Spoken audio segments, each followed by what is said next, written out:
We chunk it up now. We go to a new level. I want to talk about the report. Are you ready? See, I get you ready first. Now I'll talk about it. Okay? Are you ready? Number one, here's how your report format is going to be. To the page detail. I have done this with 150 students in Advanced Management Accounting in Monash last semester. They love it. I tell them, page 1 you need to do this, page 2 you need to do this, page 3 you need to do this. Right? There's no questions, not about how many words. Okay? So let's go through the pages. Let me go through the architecture of what your report needs to look like. Page 1, you write a problem statement. Of course, there's a cover page. The report details the challenges. I'm not going to yell, I just want my voice to last the night. All right, write a problem statement. Let me talk in a nice soft voice. That's better now. All right, okay, a problem statement. This report details the challenges, comparisons, situation of firms, blockchain.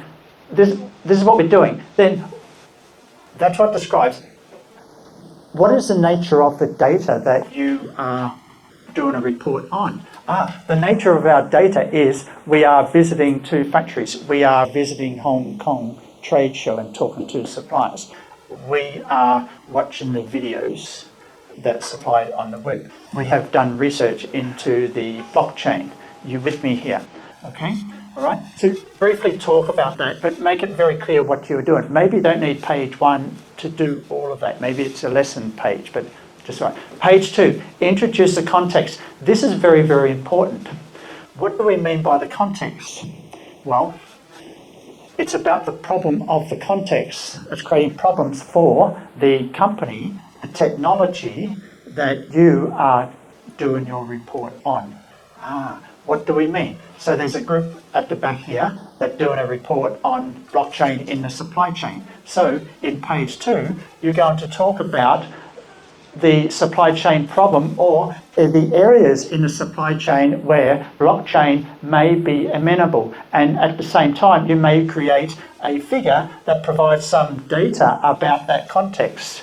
And so, as I was explaining to a group earlier, you may have a figure that says, oh, the blockchain has been used in payments, it's in logistics, and it's in food verification, it's in 3 or 4 other areas. Oh, here is a graph to show that in the last 3 years that, the most recognised area in which blockchain is used in the supply chain is in the payments. And then you have a graph that's very, very high. The area of, supply verification is not being used much, and so part of that graph is going to be very, very low. So therefore, you are visually trying to explain to the reader what does the context look like. It's got nothing to do with the case that you are examining, but it's to do with the context, and that you've got to paint the context. Page 2 and 3. What is that context? What is that problem of that context? So if you're interviewing suppliers at the trade show, then the context may be associated with the products of the suppliers that they are supplying or the countries they are supplying to. So you need to give some background. Okay, what is the challenge in the space that these suppliers are competing in before you start talking about the individual challenges that suppliers have in that context. So page 2 and 3 is about getting the context. Okay? Now you get to table 1. You're probably thinking, oh, I'm very big on tables. Yes, it's all about tables. Do not write anything until you complete all the tables and figures. Yes, you can have more tables, but do not give me a report that has less tables than what I'm suggesting here. Okay, you can have more, but do not have less. All right, so page 3, you're going to have a figure. It's like an infographic about the context. Okay, all right. So I'm not sure if I've given some reports I've written on factories in the past. Have I uploaded any reports of factories in the past? I may have. In those reports, you'll see on page 1, I don't talk about like the smartwatch factories. I've actually written a report on them, right? So on page 1, I don't talk about the factories. On page 1, I talk about, here is the market for the smartwatches. And then I show a graph and how it's been growing and blah, blah, blah. On page 2, then I introduce the different companies, and then we go into the challenges that the companies are having. Okay, so always table first, then you describe. See, table 1, page 1, page 5, table 1, literature background, all web research or details of the thing you're reporting on. Then you describe it in page 4. So introduce the factory to customers, whatever. Then page 6, but then you introduce cases for comparison in table 2. That may be a comparative part. You see, your table 1 is maybe introducing a little bit more detail about the cases you are looking at. But table 2 becomes a real direct comparison that you want. That's the meat of your report, where you're trying to actually draw out, oh, this is really interesting about the difference that these 2 companies are showing us, or 3 companies, or 4, or 5, whatever. Then table 2. You see where I'm going with this? Your report is not about 2,000 words. Your report is about showing data in tables or figures, whatever, and then some words to tell the reader what those tables mean. That's what your report is. Okay? Your report doesn't start with words. It starts with the tables and the figures. Less is more. Have you heard of that before? Okay? Less is more. Okay? All right. Page 7.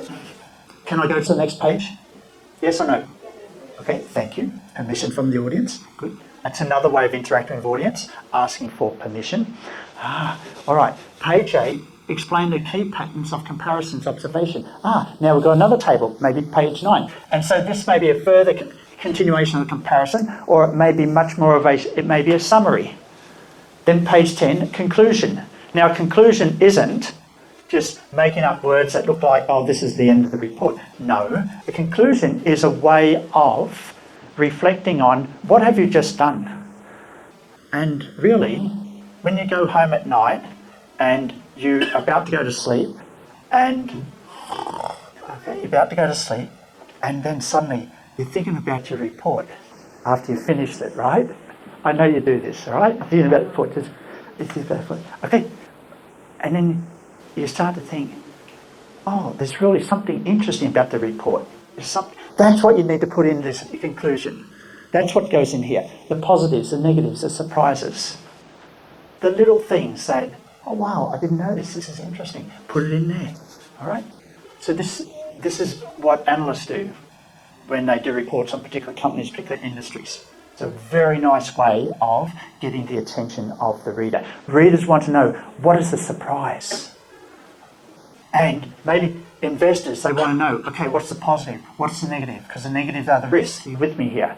The positives, oh, that's the upside. That's why I should do something. Okay. So that's why that's a good way of writing a conclusion. Page 11, references. What do we mean by references? Does it have to have 3 pages of references like in my articles? No. But at a very minimum, have some date and times of interviews, visits, or Skype calls, and maybe some web references in the figure and data.